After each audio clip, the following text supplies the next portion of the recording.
G-Man Boxing. Do you know what I mean? Every single live he donates. I see him on other lives donating. He's got the bag on it.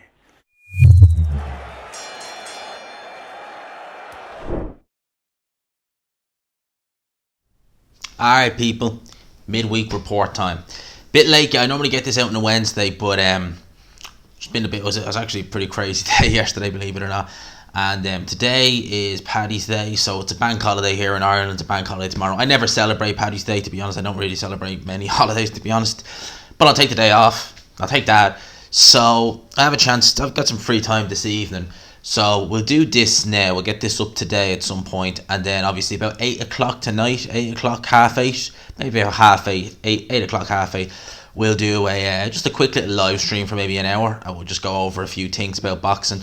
But where do we start with midweek report? I think we'll pick up from where we left off in the previous video. We'll start with that, with AJ going to, well, apparently according to Adam Smith, it looks likely he's going to be fighting on Sky Sports in the short term.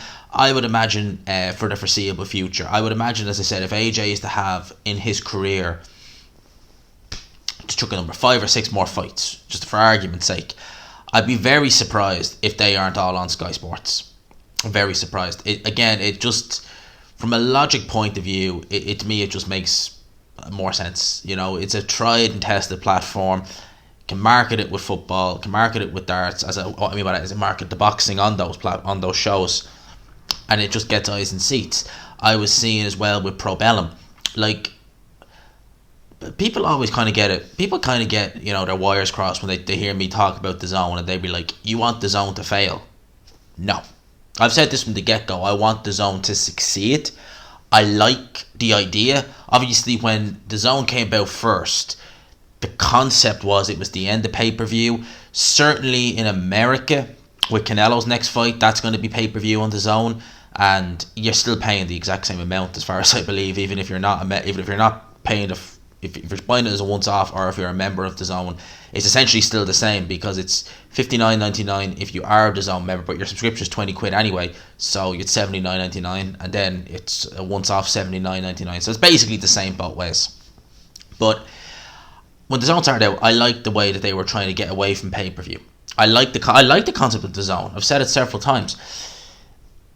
Maybe I was guilty of thinking this as well, that maybe this concept of just streaming what you want to a specific app, maybe in sports wise or in boxing wise, maybe it's not a viable option at this minute in time.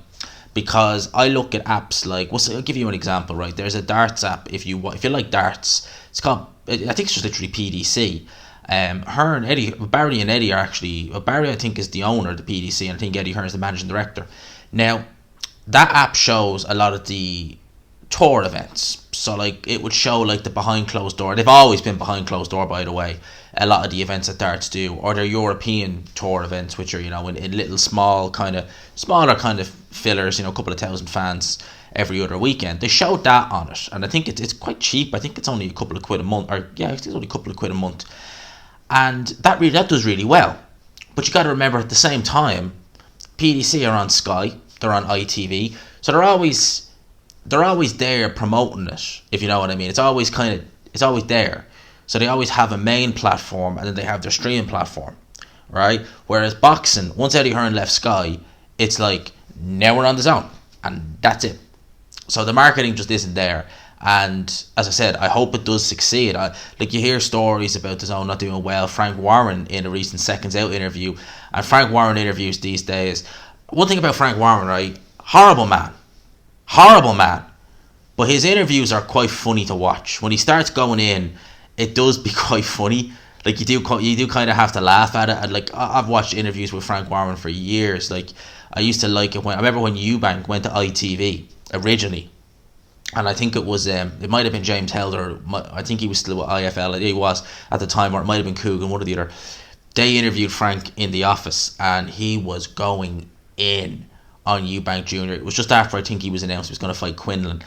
And it was just like, when Frank Warren starts ranting, it's just funny, because he's in it. He's the only person who you could really say he's fulfilling his dharma when he's ranting and having a go at other promoters. That is just Frank Warren's dharma then and there. That's what he's fulfilling when he does that. And he said, now, take this with a pinch of salt, that Box Nation had more subscribers than DAZN did. Obviously in its heyday, I'd say now in Box Nation, I'd say if you're still paying the 12 quid a month, I mean, I don't know, because they're hardly showing any boxing these days. But in their heyday, he's saying that they had more subs than DAZN. I don't know the sub count of either. To be honest with you, I don't, you'd need someone who's worked in both companies to know that. But as I said, DAZN, I hope it does succeed. I really do. It's a great idea, but perhaps maybe it's a concept for later down the road. Perhaps maybe they thought that this kind of streaming model, believe me, as I said, I like it. Maybe boxing is, I mean, maybe it never will be. Maybe there is no good time to do it. Maybe it's best to just do it now. I don't know. But that's the kind of situation there. We'll move on from that. Obviously, actually, I should say the PBC announced their cards going into the summer. Now, a few people were asking me, and actually, it's actually a very good point. Someone did ask me this in the comment section, that there was no heavyweight fights announced, which is actually a very good point. I would have thought they would have got maybe an Andy Ruiz fight out, because he'll be out of the ring. Well, they haven't announced that. They've announced up until July. So unless something gets added in the meantime, which they may very well do. I mean, we've seen lots of promoters do that in the past. You know, Eddie Hearn will announce schedules going up until, say, May. But there's another few dates that are to be announced and they get chucked in there. So maybe something like that will happen. That's very interesting, isn't it? No heavyweights. Now, there probably will be some heavyweight fights on undercards. Yeah, I thought definitely. But in terms of standalone main events, there's been none. And I really did think we'd get, I'd say it's not a great fight in this regard, but I really did think we'd get Andy Ruiz versus Luis Ortiz some stage this summer. We may still yet, because it's only early July. So PBC may announce more cards coming up. But I was surprised that there was no heavyweight cards announced. Just in the immediate firing line as main events for PBC. It's a strange one. But as above all, I thought the cards were solid. You know, obviously there's some fights there I'm not too pleased with. You know, the Selecki fight with Jamal Charlo. The Benavidez Lemieux fight. It's a real kind of, yeah. You know, it's like Lemieux, if he lands bang on David Lemieux, or if he lands bang on Benavidez' chin, yeah, Benavidez is in trouble. But other than that, I mean, that's not an amazing fight. But the rest of them, you know, unless I'm missing any of them out, are pretty solid. You know, pretty solid cards. I guess some people were saying, like, you know, Rowley versus Tank isn't, like, it's not going to be a massively competitive fight. And I'm not expecting a competitive fight there, but I'm expecting entertainment in the build-up and an entertainment in the fight as well. So it is a step down, in my opinion, from Isaac Cruz. But, look, at least we'll be entertained going into that fight anyway. In terms of other news that's been happening in the recent times, Amir Khan, now I talked about this in a standalone video, but it was saying that he basically, it's looking likely that he's going to fight on. Alright, now whether he's going down the road of Kell Brook, I do not know. But interestingly, and I'll get this here for you actually, Ben Shalom was actually interviewed on Sky Sports, in which he said, it's hard to know, I think the current front runner is to retire. He had such a good performance and he's going out on such a high. Now, that's what Ben Shalom is saying with regards to Kell Brooks. You really would think it'd be the other way around, wouldn't you? You'd think that with Amir Khan be the front runner to retire, and Kell Brook, it would be carry on and look for another payday. I suspect Kell Brook. Look, I'm in agreements here with Ben Shalom. He has such a good performance, and he's going out on a high note. He's going out, probably in his opinion, doing something that he might even prioritise over winning that world title. He wanted that Amir Khan fight for years. He got it. He got the win. And he won it decisively. I mean, it wasn't like it was a case of you had to go through hell in the fight. It was easy for Kell Brook.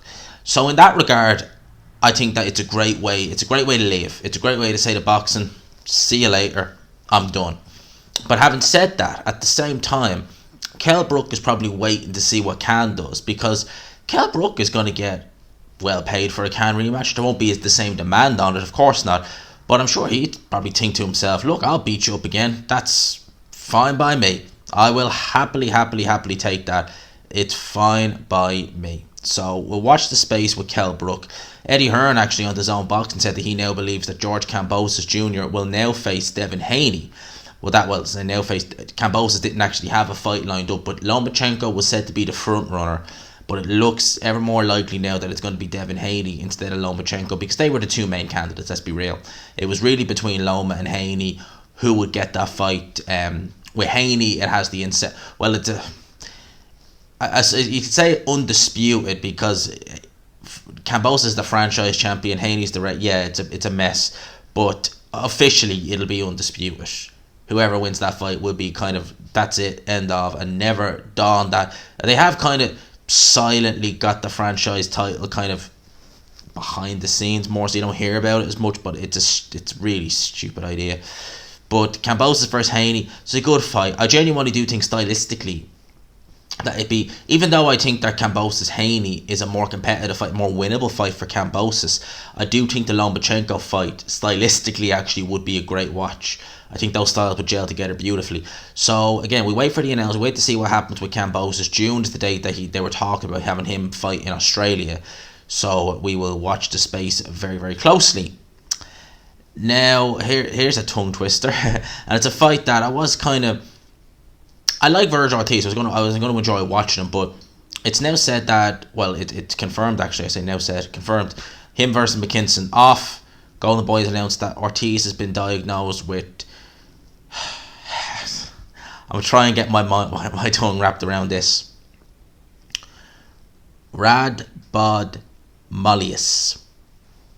Now, I'm hoping I'm saying that right. If there's any kind of real lab guys or anyone like that, if they want to put little syllables as to how you define it. I believe that's a breakdown of the muscle. I have heard of it, it's just the name is hard. I do believe that's a breakdown of the muscle. Or it's like where the muscle is it breaking down, or is the muscle actually physically kind of not deforming, that's probably the wrong word, but it's kind of similar to breaking down, which is, it's not good. Virgil Ortiz is still quite young. It's not a fight that I was massively looking forward to, I gotta say. I would have liked to have seen it because I like watching Virgil Ortiz, but it's not a fight that I would turn around and say, oh yeah, give me that fight now, I'm dying to see it, a sort of way. But look, they have been able to get an opponent in, I believe, for Michael McKinson, so he will still go ahead on that card. But yeah, look, I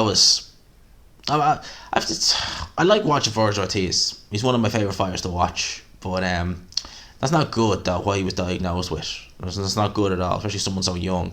So I'll watch the space with him. Derek Chisora. So Andy Ruiz left a comment up here on Twitter the other day, or yesterday actually. Who should I fight next? Let me see in the comments. And who commented? Derek Chisora.